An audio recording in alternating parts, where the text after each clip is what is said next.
हामीले अगाडिको भिडियोमा VLAN को फ्यासिलिटी पाउनको लागि 802.1q को प्रोटोकलको प्रयोग हुन्छ भनेका थियौं। 802.1q को हेडर चाहिँ 4 बाइट्सको हुन्छ अथवा 32 बिटको हुन्छ। त्यसमा पनि धेरै फिल्डहरु छन्। अब बिस्तारै त्यो फिल्डहरुको बारेमा बुझ्दै जाउँ। सबभन्दा पहिला 802.1q को स्ट्रक्चरमा हेर्नु भयो भने त्यहाँ TPID भन्ने 16 बिटको फिल्ड छ। हामी त्यसलाई पनि के पनि भन्छौं भन्दाखेरि ट्याग प्रोटोकल आइडेन्टिफायर भन्छौं। यो हेक्साडेसिमल भ्यालुमा 0x8100 भन्ने फिल्ड हुन्छ। के गर्छ त यसले हेरौँ है त। यसले चाहिँ के गर्छ त भन्दाखेरि जब कुनै पनि ट्राफिक यो TPID ट्याग भएर आउँछ 0x8100 आउँछ, त्यो स्विचले के बुझ्छ त भन्दा यो फ्रेम चाहिँ के छ त VLAN ट्याग छ भन्ने बुझ्छ। हामीले पहिला आईपी प्रोटोकल्सहरु अरुमा पनि डिस्कस गरेको थियो। प्रोटोकल फिल्डले के जनाउँथ्यो त भित्रपट्टि के प्रोटोकल छ, के क्यारी गरेछ, त्यस्तै नै हो यसको काम। त्यसको बारेमा डिटेलमा जान्नु छ भने तपाईले अगाडिको भिडियो हेर्नु होला। त्यो सँगसँगै यसले अर्को फिल्ड पनि क्यारी गरेको हुन्छ। यो चाहिँ 16 बिटको छ जसलाई हामी के भन्छौं त TCI भन्छौं। भनेको ट्याग कन्ट्रोल इन्फर्मेसन। के हुन्छ त यसमा भन्दा यो चाहिँ 16 बिटको छ र पहिलो 3टा बिट चाहिँ के हो त प्रायोरिटी बिट हो। सेकेन्ड बिट चाहिँ के हो त DEI भन्छौं र बाँकी रहेको 12 बिट चाहिँ के हो त VLAN ID ट्याग हो। अब अगाडिको 3टा बिट जसलाई हामीले के भन्यौ प्रायोरिटी पनि भन्यौ त्यसको बारेमा थोरै डिस्कस गरौँ। यो 3 बिटको छ। यसलाई हामी लेयर 2 मा चाहिँ क्लास अफ सर्भिस भन्छौं। यसले ट्राफिकको क्लासिफिकेसन फ्रेम लेभलमै के गर्छ त डिसाइड गर्छ। त्यस्तै हामीले कहाँमा डिस्कस गरेको थियौं त भन्दा जब आईपी को हेडर हेर्दै थियौं नेटवर्क लेयरमा त्यहाँनिर पनि हामीले TOS टाइप अफ सर्भिस भन्ने फिल्ड हेरेको थियौं नि त। यो चाहिँ इक्विभ्यालेन्ट हो फ्रेम लेभलमा। त्यस्तै गरेर अर्को फिल्ड हामीले एउटा बिट भनेको थियौं DEI, त्यो चाहिँ ड्रप इलिजिबल इन्डिकेटर हो। यो चाहिँ 1 बिटको मात्रै भन्यो है।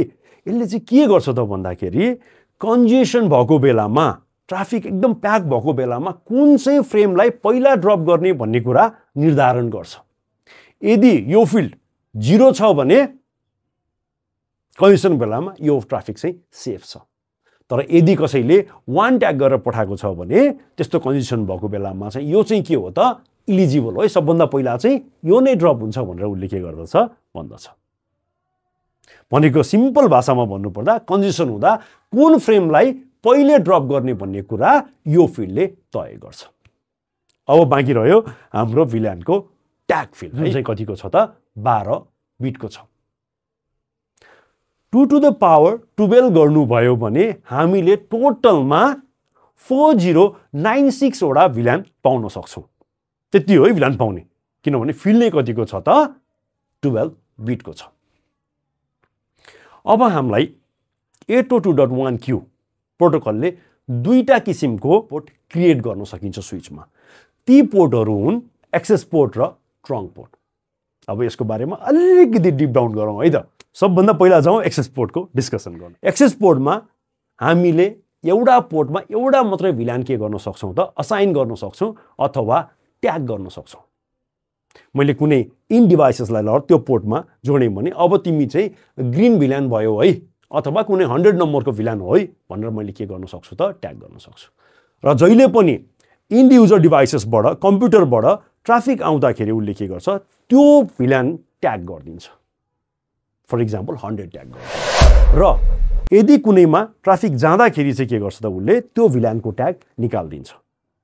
किनकि कम्प्युटरले के गर्दैन त हाम्रो इन डिभाइसेसले चाहिँ त्यो ट्याग बुझ्दैन।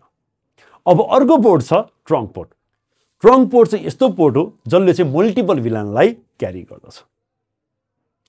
अलिकति कन्फ्युजन जस्तो लाग्यो। अब यसको एउटा इक्जाम्पल हेरौँ। हामीसँग एउटा नेटवर्क डायग्राम छ जसमा एउटा स्विच छ सेन्ट्रलमा र हामीले 4 वटा ल्यापटप्सहरु जोडेका छौं। त्यसमा देख्न सक्नुहुन्छ स्विचको पोर्ट नम्बर 1 मा PC A छ, पोर्ट नम्बर 2 मा PC C छ, पोर्ट नम्बर 3 मा PC D छ र पोर्ट नम्बर 4 मा PC B छ। हाम्रो उद्देश्य PC A ले PC B सँग मात्रै के गरोस् त कम्युनिकेट गरोस् र PC C ले PC D सँग मात्रै के गरोस् त कम्युनिकेट गर्यो। त्यसको लागि हामीले पिसी ए जोडिएको पोर्ट नम्बर 1 लाई VLAN 10 असाइन गर्यौं, त्यो पनि एक्सेस मोडमा। सिमिलरली पोर्ट नम्बर 4 लाई हामीले जुन पिसी बी जोडिएको छ त्यसलाई पनि VLAN 10 मा कन्फिगर गर्यौं र बाँकी रहेको पोर्ट नम्बर 2 र 3 लाई चाहिँ हामीले के गर्यौं त भन्दाखेरि VLAN 20 मा ट्याग गर्यौं। कलर मान्ने हो भने VLAN 10 लाई ग्रीन मानौं र VLAN 20 लाई हामीले येलो ट्याग मानौं। अब के हुन्छ त ट्राफिक मुभ हुँदाखेरि? अब पिसी ए बाट के आउँछ त? ट्राफिक आउँछ, फ्रेम आउँछ। फ्रेम आइसकेपछि के हुने भयो त? पोर्ट नम्बर 1 मा छिर्ने बेलामा चाहिँ ठ्याक्क लाएर उसले के गरिदिन्छ, त्यो ट्राफिकलाई, त्यो फ्रेमलाई चाहिँ VLAN 10 भनेर ट्याग गरिदिन्छ।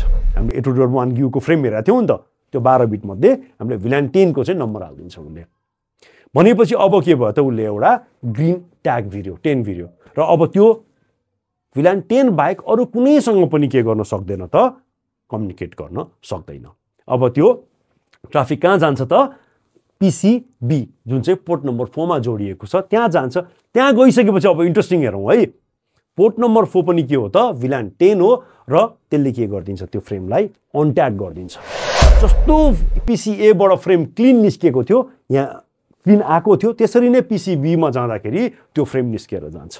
फ्रेमको भ्यालिडिटी अथवा VLAN को भ्यालिडिटी चाहिँ के हो त? विदिन स्विच मात्रै हो। किनभने हाम्रो इन डिभाइसेसले के गर्दैनन् त? फ्रेमको ट्याग बाइ डिफल्ट बुझ्दैनन्। यदि त्यसरी पठाइयो भने त्यो फ्रेम के हुन्छ? ड्रप हुन्छ। सिमिलरली तपाईले अर्को पिसी सी र पिसी डी मा हेर्नुभयो भने येलो ट्याग लगाछौं, VLAN 20 लगाछ, ती दुईटा पनि कुरा गर्न सक्छ। हामीले पहिलो भिडियोमा भनेको थियौं नि त, डिफरेन्ट डिपार्टमेन्ट छुट्याउने भनेर। अब के भयो त? ट्यागको माध्यमबाट हामीले युजर ग्रुप, ब्रोडकास्ट डोमेन छुट्यायौं। त्यही भएर हाम्रो VLAN ले ठूलो फिजिकल नेटवर्कलाई लजिकली डिफरेन्ट ब्रोडकास्ट डोमेन अथवा डिफरेन्ट सानो नेटवर्कमा के गरिदिन्छ त? छुट्याइदिन्छ र हामीलाई पहिले भने जस्तै सेक्युरिटी, फ्लेक्सिबिलिटी प्रदान गर्दछ। अब यो बुझ्नको लागि MAC एड्रेस टेबलको पनि एकचोटी हेल्प लिउँ है। तपाईले MAC एड्रेस टेबल हेर्नुस् त, यसमा के गरिरहेछ त भन्दाखेरि हामीले जुन कम्प्युटर जुन VLAN मा ट्याग गरेको छौं त्यो टेबलमा हेर्दा हेर्नुस् त, पोर्ट नम्बर 1 मा उले MAC एड्रेस ए भन्ने कम्प्युटरको राखेको छ र सँगसँगै उले यो चाहिँ VLAN 10 मा छ भन्ने पनि ट्याग गरेको छ। त्यस्तै गरेर पोर्ट नम्बर 2 मा VLAN 20 भनेर राखेको छ। त्यस्तै पोर्ट नम्बर 3 मा VLAN 20, पोर्ट नम्बर 4 मा MAC एड्रेस सँगसँगै उले VLAN 10 भन्ने ट्याग गरेको छ। भनेपछि अब के हुने भयो त? जब ए भन्ने कम्प्युटरबाट फ्रेममा हेर्नुभयो भने के हुन्छ? सोर्स MAC, डेस्टिनेसन MAC हुन्छ नि त। आयो फ्रेम आयो, ओ VLAN 10 मा छ र उले के गर्नुपर्ने छ त? पिसी बी मा जानुपर्ने छ, पोर्ट नम्बर 4 मा छ। VLAN ट्याग 10 म्याच भयो कि भएन भनेर हेर्छ। यदि VLAN म्याच भएन भने उले के गरिदिन्छ त? त्यो फ्रेमलाई ड्रप गरिदिन्छ। म्याच भयो भने त्यहाँसम्म पठाइदिन्छ र निस्किने बेलामा अघि भने जस्तै अन ट्याग हुन्छ। This is how the access port works. अब जाउँ ट्रङ्क पोर्टको बारेमा डिस्कसन गर्न। ट्रङ्क पोर्टले चाहिँ मल्टिपल VLAN को ट्राफिकलाई क्यारी गर्छ। एक्सेस पोर्टले गर्न सकेन नि त, कि उसले एउटा VLAN ट्याग गर्छ कि अनट्याग गर्छ। के हो त यो मल्टिपल VLAN ट्याग क्यारी गर्ने भनेको? अब एउटा अहिलेको जस्तै इक्जाम्पल हेरौँ है। हामीले ट्रङ्क पोर्ट बुझ्नको लागि एउटा नेटवर्क डायग्रामको हेल्प लिएको छौँ, जहाँनिर हामीसँग के छ त? दुईटा स्विच छ र बीचमा त्यो दुईटालाई एउटा केबलले जोडिएको छ र त्यसलाई ट्रङ्क कन्फिगर गरिएको छ। हाम्रो उद्देश्य के हो त? पिसी ए ले पिसी बी सँग कम्युनिकेट गर्न सकोस्, जुन चाहिँ दुईटा स्विचमा छरिएका छन्। त्यस्तै गरेर पिसी सी ले चाहिँ पिसी डी सँग कम्युनिकेट गरोस् भन्ने छ। र पिसी ए र बी VLAN 10 मा छन् र पिसी सी र डी चाहिँ केमा छन् त? VLAN 20 मा छन् र दुईटा स्विचमा छरिएका छन् है। अब हेरौँ है त के हुन्छ। सो ट्राफिक के भयो त? पिसी ए बाट आयो, हेर्दै हुनुहुन्छ पोर्ट नम्बर 1 मा के भयो त? 10 VLAN एक्सेस पोर्टमा ट्याग भयो। ट्याग त लागिसक्यो र अर्को कहाँ जानुपर्ने छ त? स्विच 2 को पोर्ट नम्बर 2 मा जुन चाहिँ VLAN 10 मा ट्याग छ त्यहाँ जानुपर्ने छ पिसी बी मा।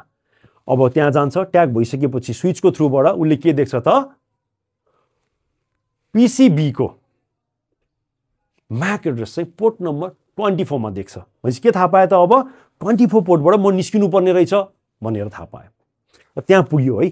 त्यहाँ पुगिसकेपछि पोर्ट नम्बर 24 मा के हुने भयो त? उसले हेर्छ, यो त के छ त? ट्रङ्क पोर्ट छ। भनेपछि यसले मल्टिपल VLAN क्यारी गर्न सक्छ।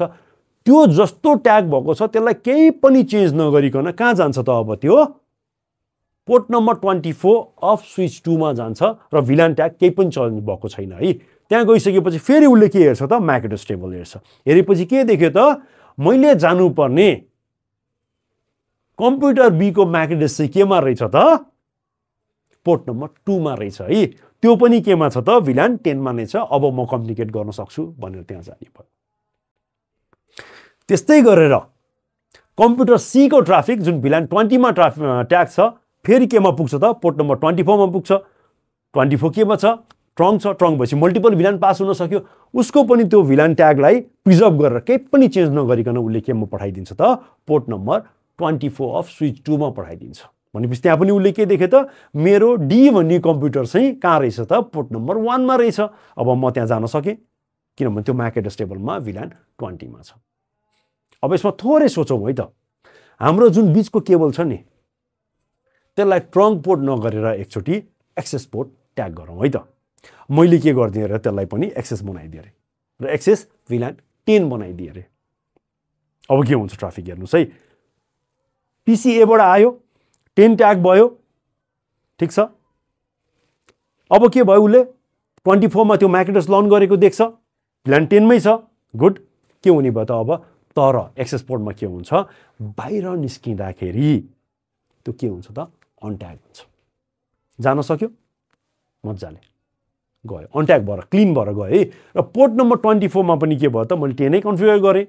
अब त्यहाँ पनि के हुने भयो त त्यो ट्याग हुने भयो भित्र छिर्दाखेरि। र केमा जान सक्यो त जुन हामीले डिजायर गरेको मसिन छ VLAN 10 मा भएको त्यो मसिन B सम्म जान सक्ने भयो। अब यही सिचुएसनमा हाम्रो PCC जुन चाहिँ VLAN 20 ट्याग भएको छ त्यहाँबाट ट्राफिक आयो। उसले देख्छ कहाँ देख्छ त पोर्ट नम्बर 24 देख्छ जानुपर्ने।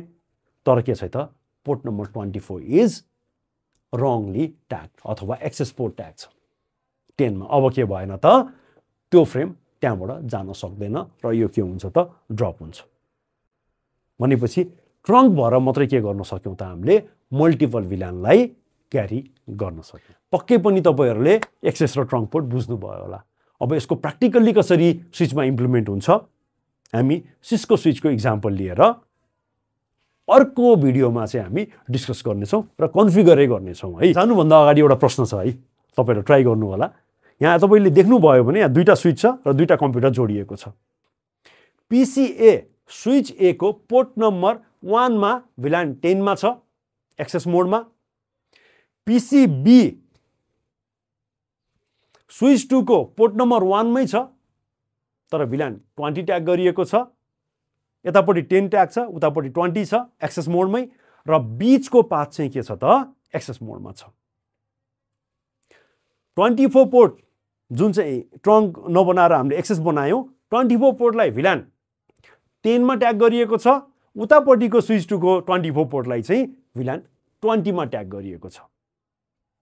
हेर्नुभयो भने PCA VLAN 10 मा भयो PCB VLAN 20 मा भयो। यी दुईटा कम्युनिकेट गर्न सक्छन् कि सक्दैनन् होला यदि दुईटा चाहिँ एउटै नेटवर्कमा छन् भने एउटै सबनेटमा छन् भने। प्लिज कमेन्टमा एन्सर लेख्नु होला। तपाईहरुलाई कुनै पनि यस्तै टपिकहरुमा कुनै भिडियो आइदियोस् भन्ने लाग्छ भने चाहिँ प्लिज कमेन्टमा मेन्सन गर्नु होला र सँगसँगै please don't forget to subscribe. Thank you.